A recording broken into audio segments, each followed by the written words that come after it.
機械なんてマニュアルがあれば誰だって扱えるでしょ。新社長が馬鹿にしたように鼻で笑う。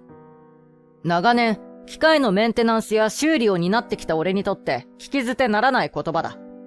こまめな調整の大切さはおろか、知識もないからこそそう簡単に言ってしまえるのだろう。本当にそうでしょうか？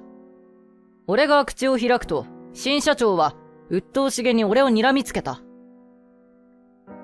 俺の名前は高島。53歳の会社員だ。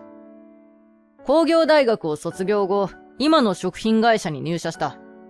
最初は事務仕事をしていたのだが、数年後に製造工場に移動。在学中に機械保全技能士という、工場内の機械に関わる資格の3級を取得していたのを買われたのだ。それからはずっと機械のメンテナンスや修理をしている。この仕事をするようになってから25年。今では実務を積み、受験して資格の等級も上がった。工場内には多くの機械が設置されており、その中の一つでも動かなくなると致命的だ。俺たちがいるからこそ、毎日みんなが安心して作業ができるのだと、工場長も言ってくれている。俺は部下を育てながら、自分の仕事に誇りを持って取り組んでいた。俺がいつも通り業務をしていると、部下たちが俺に話しかけてくる。話題は新しく社長になった誠司という男の話題だ。二代目社長は確か会長の一人娘の旦那さんだったかな。それがどうしたんだ？俺も噂程度しかわからない。会長の娘さんも以前は本社で働いていたようだが、体が弱いという理由もあり、結婚を機に退職して、今は専業主婦をしているそうだ。その二代目社長の誠司さんが、今度うちの工場に視察に来るらしいですよ。部下は苦々しい表情で言う。特に不思議でもないが、と、俺は首をかしげた。会長としては信頼できる身内に社長を継がせたかったのだろう。娘が無理なら夫の誠司にと白羽の矢が立ったようだが、部下たちが言うにはそれが大きな間違いらしい。高島さん、知らないんですか？新社長に就任する前は目立たないけど、真面目だって評判だったらしいですよ。でも、いざ社長になった途端、横暴に好き勝手やってるって、噂になってるんですよ。きっと今まで猫をかぶっていたに違いないという部下に、俺は苦笑した。仮にも、今までずっと本社で働いていた人なんだろ？まあ、多少正確に難があっても、よくある程度のレベルさ。もしくは、社長になって浮かれているのかもな。それより、ほら、口を動かしてないで。担当課所のメンテは終わったのか？やんわり言うと、部下たちは、いけねっと駆け足で去っていく。俺はやれやれとため息をついた。二代目社長誠司が視察に来る日がやってきた。誠司は高級スーツや腕時計で身なりを固めている。来て早々退屈そうにあくびをしていた。会長が要所だけでもいいから工場を見て回れってうるさくてさ、だから来たんだけど、別に普通の工場じゃないか。わざわざ俺が視察に来る必要あったのかな。ちょうど俺が機械のメンテナンスをしているそばで誠司が言う。どことなく誠司は不機嫌そうで、ピリピリした雰囲気だ。うちの工場は他の工場より規模が大きく、重要な製造も多く任されております。それで会長もそうおっしゃったんでしょう。工場長が苦笑しながら誠司に説明した。ああ、そうだったっけ？正直興味ないんだよな。機械音が頭に響くし、さっさと出たいよ。頭を押さえてみせる誠司に、工場長が大丈夫ですかと気遣い様子を見せる。いやー、夕べは飲みすぎてね、朝にようやく帰れたんだ。俺が二代目社長に就任したからそのお祝いだって。店の女の子たちが話してくれなかったんだよね。俺は思わず誠司の方を見た。誠司は思い出しながら、デレデレと鼻の下を伸ばしている。仮にも社長ともあろう人が、と呆れてしまう。飲みに行くなどは個人の自由だが、せめて仕事は真面目にやってほしいものだ。しかも二日酔いなら自業自得じゃないか。そんな気持ちが表情に出てしまっていたのだろう。社長は俺の視線に気づいた。あ？なんだその目は。俺が新社長と知ってのことか？俺はその場から立ち上がり挨拶する。高島くんは長らくこの工場で機械のメンテや修理を担当してくれているベテランなんですよ。工場長がそう紹介すると、誠治は眉を潜めた。え？修理専門ってこと？他にも新しい設備の立ち上げや、設備の運用管理に関わったりもすると説明したが、誠治は首をひねっている。しばらく何か考え込むように顎をさすり、やがてにやりと笑った。機械なんてマニュアルがあれば誰だって扱えるでしょ？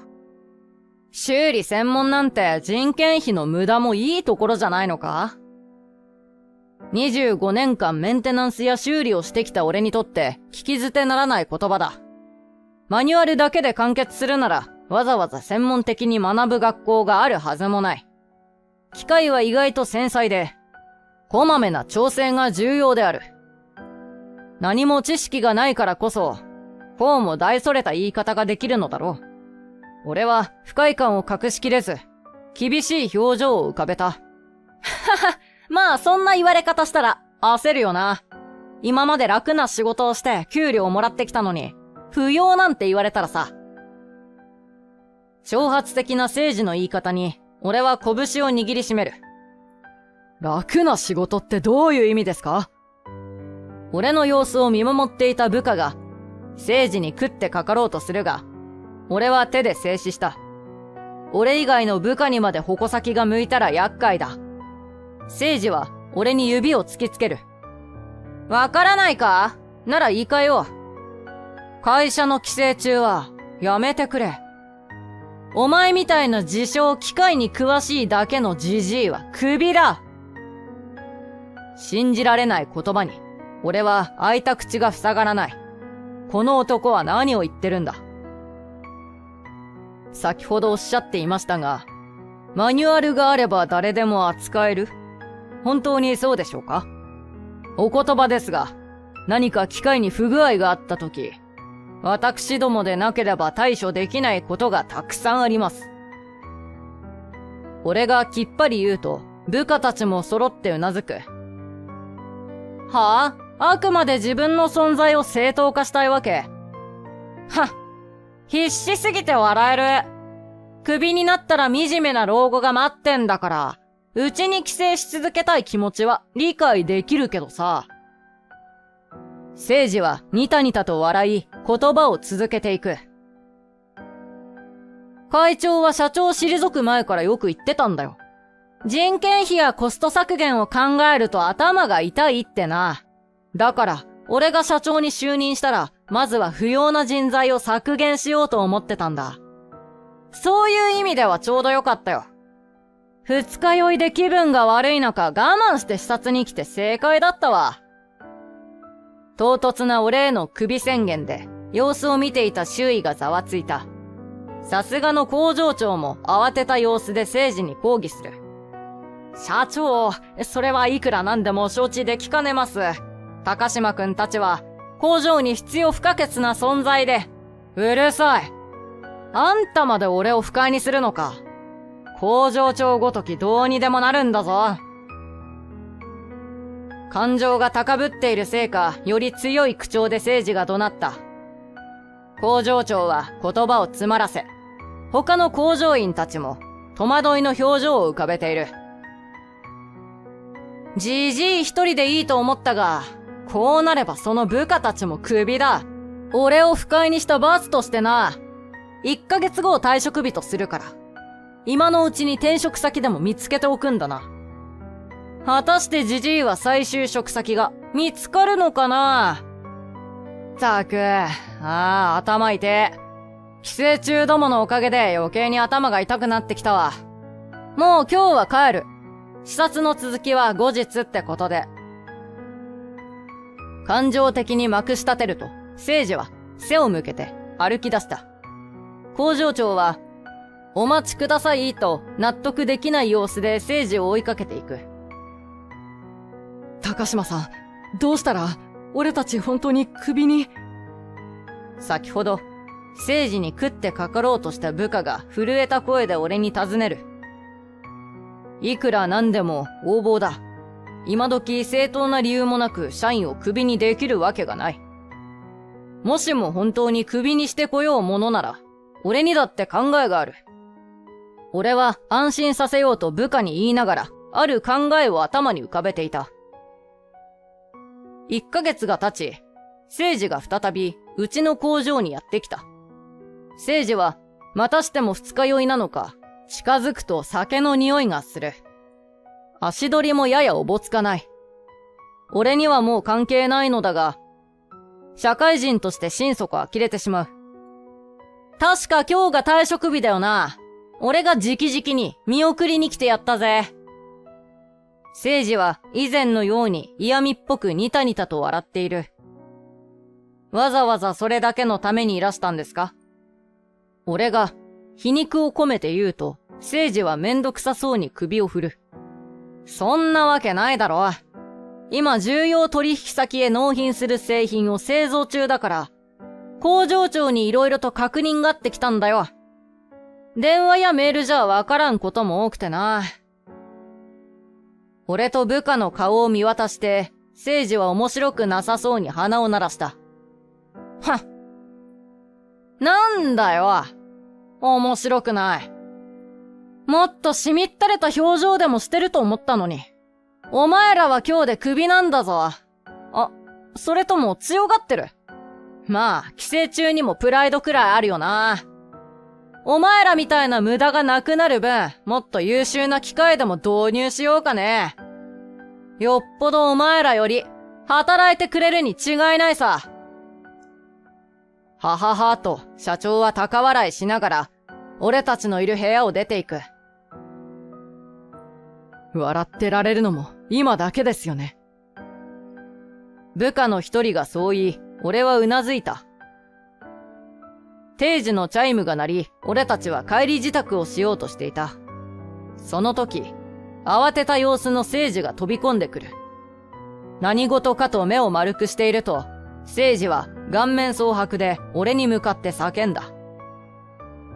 機械が動かん。急に止まっちまったんだ。お前ならなんとかできるんじゃないのか？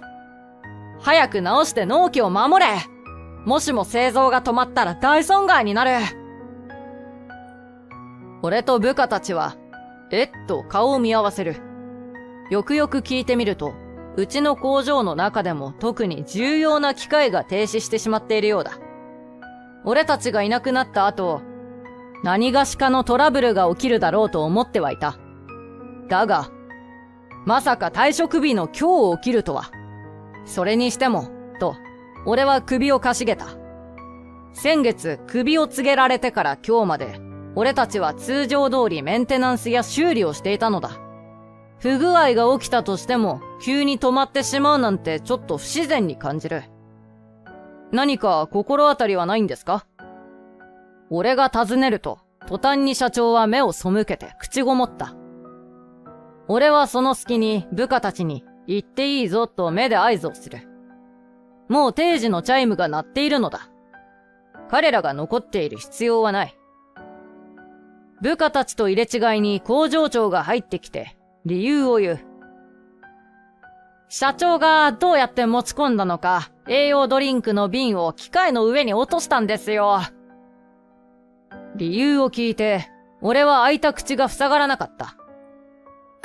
飲み物くらいこぼさなければ大丈夫だと思ったんだ。どうやら、聖司が飲み物を飲んでいる最中、工場員が血相を変えて注意したそうだ。聖司は突然の注意に驚き、瓶をよりにもよって機械の真上に落としたらしい。普通は工場で飲食がダメだということくらいは常識だ。規則で決まっており、入り口にも注意事項として記載されている。おそらく落とした衝撃で瓶が割れ、異常を感知し緊急停止装置が作動したのだろガラス片や中身の及ぼす影響が心配だ。俺は呆れてため息をつく。なんだ、ご自身が招いた結果なんじゃありませんか。非常識すぎて理解に苦しみます。あなたが動かないと言ったその機械は、うちの工場の中でも特注の機械で、俺しか修理できませんが。でも、もう定時になりましたね。帰省中の俺はリストラなので、これにて失礼。もうやめるのだからと、俺はかしこまった言い方をやめて社長に言い放った。お願いだ。こんなことが会長にバレたら、俺はおしまいだ。挙句に、お前らをクビにした件までバレたら、頼む、戻ってきてくれ。何を思ったのか、俺の足にしがみついてくる聖司。やめてください。あまりに突飛な行動に、俺はぎょっとする。引き剥がそうとするが、聖司はしっかりと俺の足を掴んで離さない。社長、見苦しいですよ。工場長がそう言って、なんとか聖司を引き剥がしてくれた。聖司は地べたに尻餅をついた格好で、ジタバタとみっともなく暴れている。子供が店の通路でダダをこねるような光景だ。俺は見かねて聖司に告げる。機械の故障はともかく、あなたが私たちに対して不当にクビだと宣言したのは、会長はもうご存知ですよ。実を言うと、聖司にクビ宣告を受けた後、俺たちは工場長と一緒に会長の元を訪れたのだ。録音などの証拠はないが、会長は真剣に俺たちの話に耳を傾けてくれた。会長は深く謝罪してくれて、その上で聖司は何とかするから働き続けてくれないかとお願いされた。しかし、俺たちの答えはノーだ。お身内に社長職を継がせたかったのでしょうが、聖司さんのような人間を社長に据えられた会長にも責任があるかと存じます。少なくとも私はもう会社を信用できませんので、自主退職をさせていただきたいと思っています。部下たちも同じ気持ちだと俺に続く。会長は神妙な顔でうなずいた。この時に会長が教えてくれたのだが、俺たちから話を聞く前から、聖司の悪評は会長の耳まで届いていたらしい。すでに色々と調査をしており、近いうちに聖司に突きつけるつもりだったのだとか。あなた方の言う通り、私にも大きな責任がある。娘の婿だからと安易に決めてしまったのが間違いでした。本当に申し訳ない。会長は再び俺たちに頭を下げ、約束してくれた。慰謝料を上乗せした退職金をそれぞれ支払い、自分の信頼できる転職先を紹介してくれると。俺が会長としたやりとりを説明し終えると、聖司はガクガクと震えていた。もともと顔色が悪かったのに、もはや土毛色に見える。俺は言葉を付け足す。会長と専務が話し合って、私たちの後任はすでに決まっているようですが、配属されるのは来週からのようですよ。マニュアルがあれば誰でも修理できるんでしたっけ？社長が壊したんですから、他の者に任せずに頑張って対応してくださいね。俺は棚から分厚いマニュアルを取り出し、聖司の目の前に差し出した。聖司は差し出した俺の手ごと払いのける。お前がやってくれたらいいだけの話じゃないか。なんだ、金か？金なら払う。なんなら、再雇用してやるから。それとも謝罪か？ほら、土下座でも何でもしてやるよ。俺は思わず吹き出した。ここまで誠意のない謝罪なんて見たこともない。先ほど言いましたが、会長が新しい職場を紹介してくださって、もうここで働く理由はないんですよ。それにしてもこの状況、まるであなたへの天罰のようですね。帰省中と馬鹿にした私に助けを求めて、今はどんなお気持ちですか？機械っていうのは日々のメンテナンスが重要で、専門の知識や積み重ねた経験がものを言うんです。あなたはそんなことも理解できず、自ら俺たちを必要ないと言い切ったんですよ。全部自業自得です。愕然とする聖司のそばで、うんうんと工場長がうなずく。全くもってその通りです。社長、早く対応しないと、本当に納期に間に合わなくなります。それから会長にも機械について報告した方がよろしいかと。工場長の言葉に聖司は、くっと苦い顔をした。俺は先ほど、聖司に掴まれたズボンの裾を払い、にっこりと笑う。それでは、お疲れ様でした。カバンを持って颯爽と部屋を出ると、高島、待ってくれと、情けなく叫ぶ聖司の声が聞こえてくる。俺は振り返らずにそのまま工場を出た。後日、会長から連絡を受けて知ったのだが、俺が帰った後、案の定製造がストップしてしまったらしい。かなりの損害が出たようだ。聖司はもちろん社長の座を剥奪され、挙句会長の娘とも離婚になったと聞いた。会長が調べていた情報の中には、クラブで働く女性と、聖司の浮気の証拠もあったようで、離婚に関してはこれが一番大きな理由となったのだろう。聖司は多額の損害賠償と浮気の慰謝料まで請求され、今ではもうどうしているのかはわからない。せいぜい自分の過ちを後悔してお金を払い続ければいいと思う。俺や一緒に辞めた部下たちは会長から慰謝料を受け取った。そして紹介された会社で元気に働いている。聖司の一件はいかに真面目に取り組むのが大切か改めて痛感させられる出来事だった。今の職場でも実績や資格でみんなが俺を頼りにしてくれるのだが、調子に乗らず誠実に仕事に取り組むつもりだ。